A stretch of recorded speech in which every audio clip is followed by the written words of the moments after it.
Bonjour Andréane, ici on va continuer la correction des exercices sur les paramètres ABHK. Alors regardons ce que l'exercice suivant nous dit. Alors là ils te disent, voici différents paramètres pouvant être associés à la règle d'une fonction de base. H est égal à moins 2, A est égal à 6, K est égal à 1,3, A est égal à moins 4,4, etc. Parmi ces paramètres, déterminez celui ou ceux qui engendrent pour la courbe de la fonction de base un étirement vertical. Alors, au fond, qu'est-ce qu'ils nous disent? Ils nous donnent un ensemble pour les paramètres A, B, H et K. Et ils nous disent, on va appliquer ces paramètres à une fonction de base et on veut savoir quels paramètres on doit appliquer, par exemple, pour la question A, pour avoir un étirement vertical. Donc, avant de répondre à la question, j'aimerais qu'on revienne un petit peu, une petite révision sur les paramètres avec les transformations.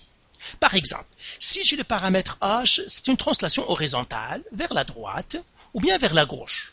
Donc ça, ce tableau-là, tu le connais déjà, on l'a déjà vu dans d'autres vidéos.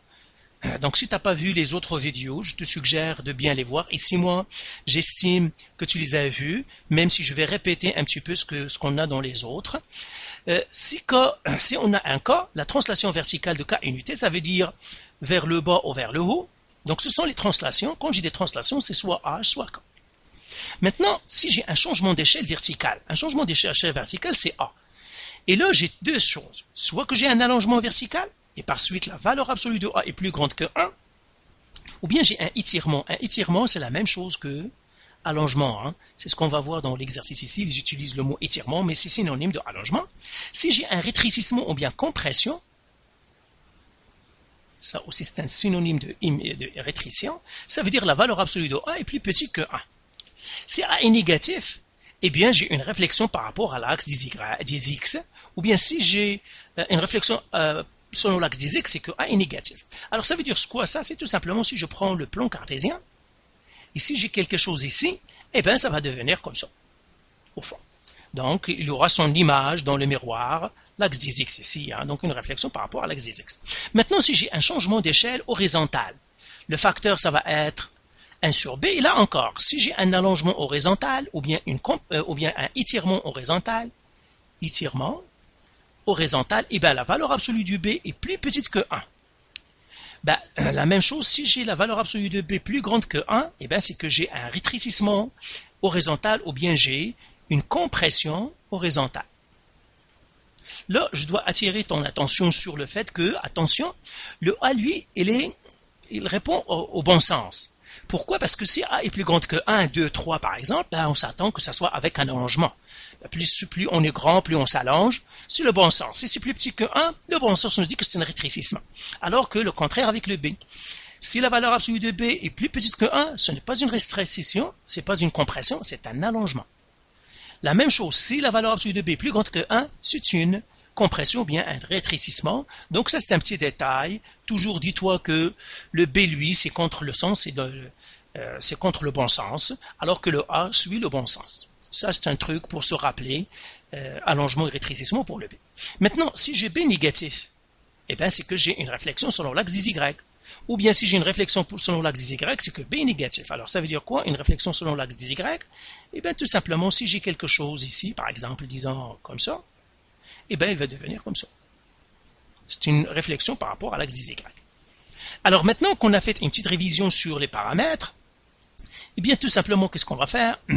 On va répondre aux questions maintenant. Alors maintenant ici, qu'est-ce qu'ils nous disent? Un étirement vertical. Étirement vertical, on vient de le dire, c'est le paramètre A. Ça veut dire que la valeur absolue de A doit être plus grande que 1. Alors je cherche où est-ce que la valeur de A est plus grande que 1. Donc j'ai ici A égale à 6, ça veut dire plus grande que 1, donc la 2.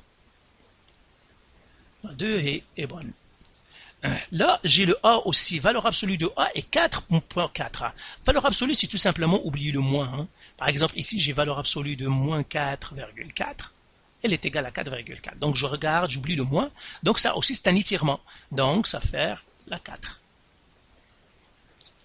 Alors, où est-ce que j'ai le A? Le A, ici, j'ai 0,95. Celui-là, ce n'est pas, c'est pas un étirement, mais c'est une compression, celle-là, parce que le A est plus petit que 1. Où est-ce qu'il y a encore un A? Ben, le A, il est là, mais c'est 0,02. Donc, elle aussi, c'est pas un étirement. Une contraction horizontale. Contraction horizontale, ça veut dire c'est la valeur absolue de B. Et c'est une contraction, ça veut dire plus grande que 1. Donc, contraction, c'est le B encore, c'est contre le sens, c'est contre le bon sens. Donc, la valeur absolue de B est plus grande que 1. Alors, je cherche le B.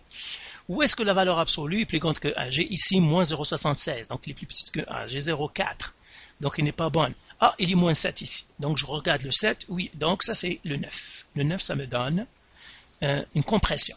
Là encore, j'ai le 10, parce que j'ai B est égal à 11. Donc là, la 10 aussi, elle est bonne. Donc j'ai la 9 et j'ai la 10. Maintenant, une translation vers le haut. Alors là, je vais effacer ça, que ça me laisse. Translation vers le haut, c'est le K. Donc K positif. Alors je regarde le K où est-ce qu'il est positif, j'ai la 3.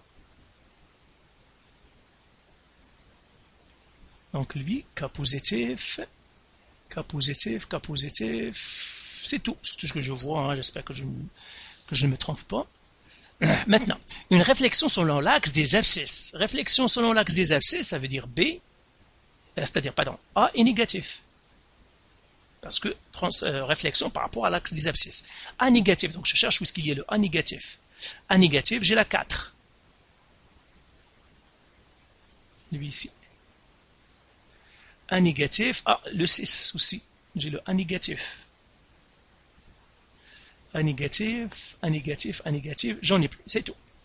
Maintenant, une contraction verticale. Contraction verticale, sa valeur verticale, valeur absolue de A plus petit que 1. Quand on entend verticale, généralement, si ce n'est pas une translation, c'est le A. Quand on entend horizontal, si ce n'est pas une translation, c'est le B. Alors, une contraction verticale, ça veut dire le A plus petit que 1, ça veut dire 0, quelque chose. Hein. Donc, je cherche le A, ça c'est non. Le non. Lui, oui.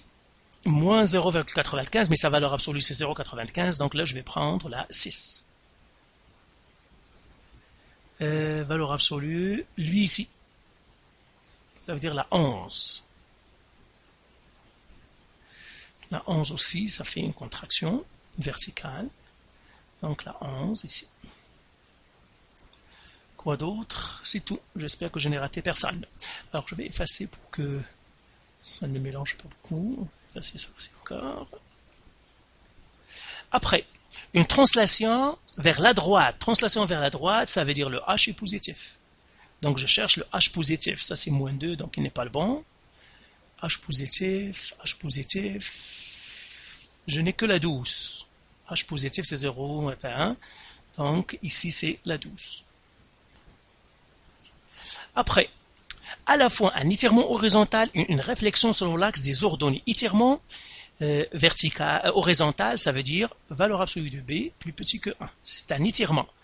Et une réflexion selon l'axe des ordonnées. L'axe des ordonnées, c'est l'axe des Y, ça veut dire le B est négatif. B négatif. L'axe des ordonnées, c'est l'axe des Y. Hein. Donc B négatif. Alors je cherche B plus petit que 1 est négatif.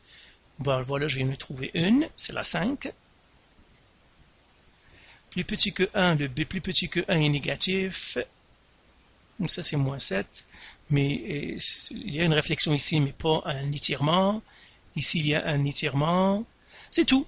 Donc voilà pour cet exercice-là, ça te fait un petit rappel entre les transformations géométriques et les paramètres APHK. Et encore une fois, le tableau suivant est très important à ajouter dans ton aide-mémoire et à bien comprendre chaque chose, qu'est-ce que ça fait. Alors je vais l'effacer complètement pour que si jamais tu veux le recopier, il est là, c'est comme ça, hein, donc c'est un tableau que tu dois encore bien retenir et savoir chaque chose, qu'est-ce qu'elle fait.